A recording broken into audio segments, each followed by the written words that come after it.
Good day, viewers, and welcome to another special edition of our program Inside the Red Chamber.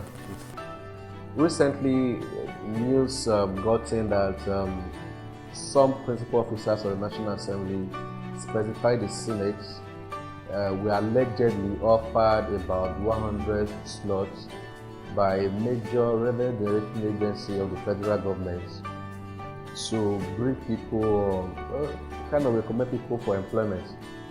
In the past, which is not new of course, they used to share in quote the form to every member of the Senate. But in this case, very few people allegedly cornered the thing. And we've also spoken to the chairman of the Senate Committee on Federal Character, Danjumala, who has vowed that he's going to investigate and that whoever is involved, no matter how highly placed, will be made known to the public.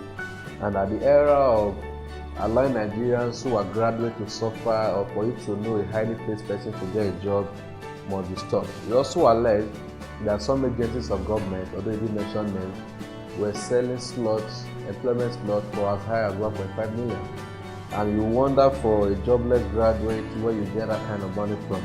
There's a major concern, and the Senate is taking that up, and hopefully that is unraveled, and this practice of allocating or allotting a slot to senators, House of Rep members for privileged people, I think it should stop.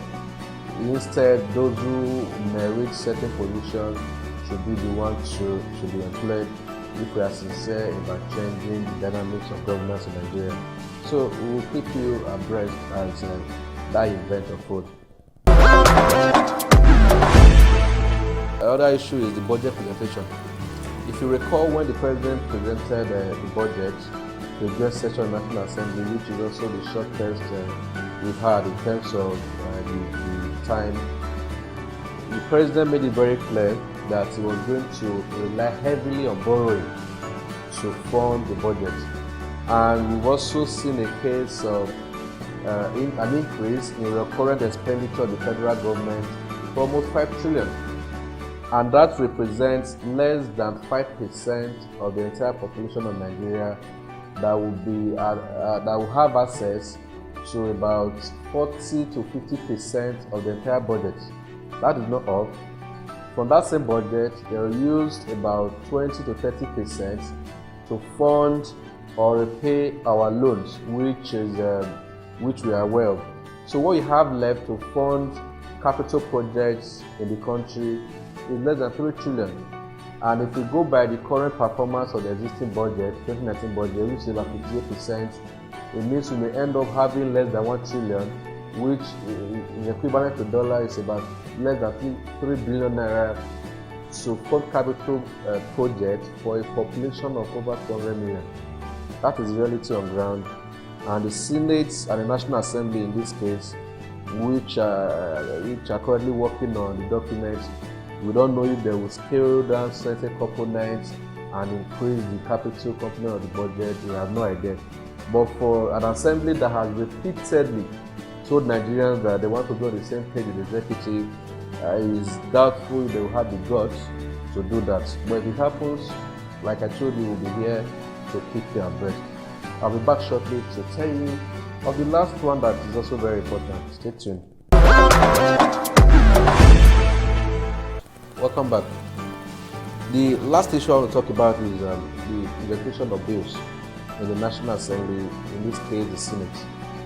In the 8th Assembly, like I have told you on this program, there were almost 100 bills sponsored by senators urging the federal government through different laws to establish new universities, polytechnics, and colleges of education. According to them, every senatorial district in the country should have at least a federal institution domiciled in that place. There will not be the rationale behind that. For many of them, it was just politics, so as to be seen as if they are working for the people. And the question we've also asked them, which of course they could not provide answers to, is that the existing universities, polytechnics, and colleges of education, how much have you budgeted in funding them? Funding research, school fees, and other critical programs or components of administration that will create graduates that will be fit enough to work in the public and private sector.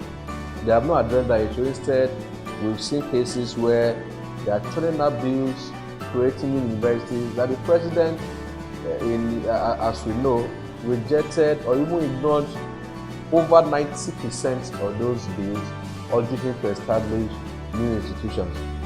They just started a new session and we've had already almost 20 bills still on the same issue, urging the government to create new institutions. To what end, we have no idea. No one is against starting new schools, but if you can't fund it, what is the essence? It's the same way with giving birth to too many children you cannot cater for when you know that you don't have the resources to give them the life that they deserve. So these are the three key issues which I think you deserve to know this week. As new week comes up, we will tell you more about the events that are developing in the Red Chamber of the National Assembly. Again, my name is Fred, and thank you so very much for listening.